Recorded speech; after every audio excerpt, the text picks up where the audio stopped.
তাহলে কোন রূপ দেখতে চাইলো? প্রতিটা রূপে বাবা ভক্ত ভগবানের চরণ ধরে বসে আছে। আর যারা গীতা পড়েন বা ছবি দেখেন, মহাভারতের ছবি দেখবেন, অর্জুনের রথের সামনে ভগবান ঘোড়ার লাগাম ধরে ঢাল হয়ে দাঁড়িয়ে আছে।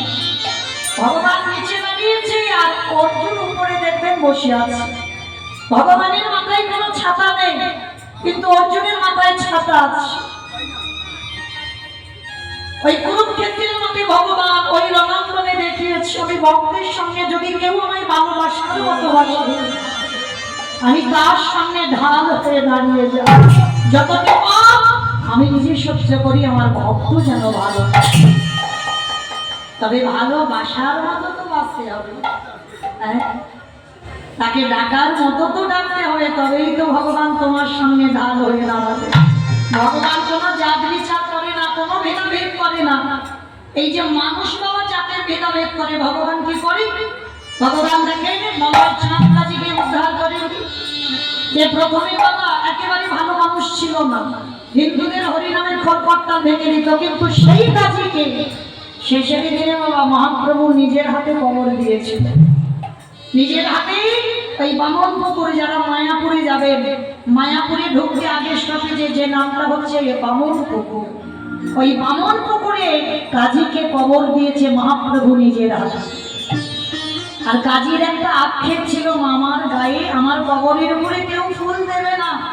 ভগবান বলেছিল দরকার নেই কারণ, যে আমারে চায় তারে আমি চাই,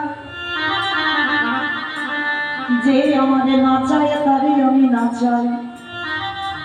কি দরকার? অনেকে বলে না মা, টাকা পয়সা থাকলে শেষের দিনে আমার লোক থাকবে, দেখবা একটা পুত্র সন্তানের দরকার, কেন?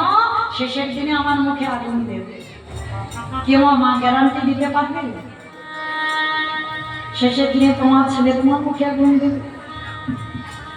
গ্যারান্টি দিতে পারবে তুমি ছেলের হাতে খাবে? তোমার টাকা পয়সা ব্যাংকে অনেক আছে, তোমার লোক দেখবার থাকবে? যদি হতো তাহলে অগ্রদ্বীপের মাটিতে গোবিন্দ ঘোষের ওই দুর্দশা হতো। স্ত্রী সৌদামিনী হলো, তাকে কেড়ে দিল, পুত্র গোপীনাথ এলো, তাকেও কেড়ে দিল, শেষে একাই থাকতে হলো গোবিন্দ ঘোষকে। তার টাকা ছিল না, স্ত্রী ছিল না, সন্তান ছিল না, কেউ ছিল না, এমন ভজন করলো, শেষের দিনে গোপীনাথ পুত্র হয়ে বাবাকে সেবা করলো। আমি যদি মরে যাই, আমার ছেলে 2 বছর 5 বছর বাৎসরিক করবে, কিন্তু আজও সেই গোবিন্দ ঘোষে বাৎসরিক আজও হয়। তাহলে ভালো যদি বাঁচতে হয়, আমার ওই ছেলেটার চরণ ভালোবাসো, আর ভালোবাসলেই চিরে কোনো না কোনো দিন কৃষ্ণ প্রাপ্তি হবেই হবে। তাহলে আজকের সেই সচিমা অপরাধ করেছিল বৈষ্ণব চরণে, আর অপরাধ করে সচিমার শরীরটা পাপি হয়ে গেল। আর সচিমা যখন সবকিছু শুনে নিল, মনে মনে চিন্তা করলো আমাকে অদ্বৈতের পায়ে ধরে ক্ষমা চাইতে হবে, তবেই আমি পাপ থেকে মুক্তি পাবো। অদ্বৈত আচার্য এসেছে, সচিমা একেবারে চরণ তলে দুঃসবে হাত দিতে যাবে, অদ্বৈত আচার্য বলছে মা এইরকম করে চরণ জড়ি ধরতে যাচ্ছ কেন, কি হয়েছে? বলে অদ্বৈত আমার নিমাই বলেছে আমি তোকে দৈত্য বলে আমি মহা অপরাধ করে ফেলেছি, আমাকে ক্ষমা করে দে বাবা।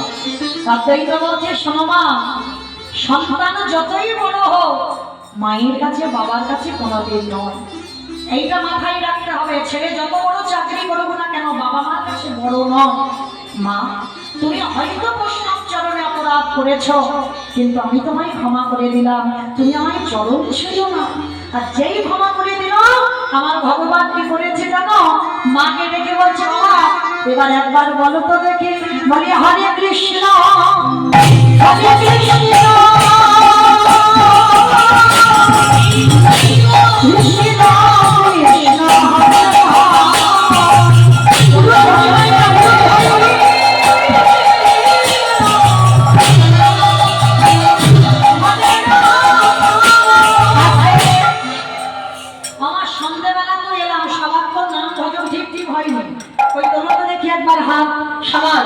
যত আমার দাদা ভাই বাবা ঠাকুর ভাইরা আছেন সবার চরণ ধরে বলছি, সবাই একটু উলুধ্বনি দাও, বলি হরে কৃষ্ণ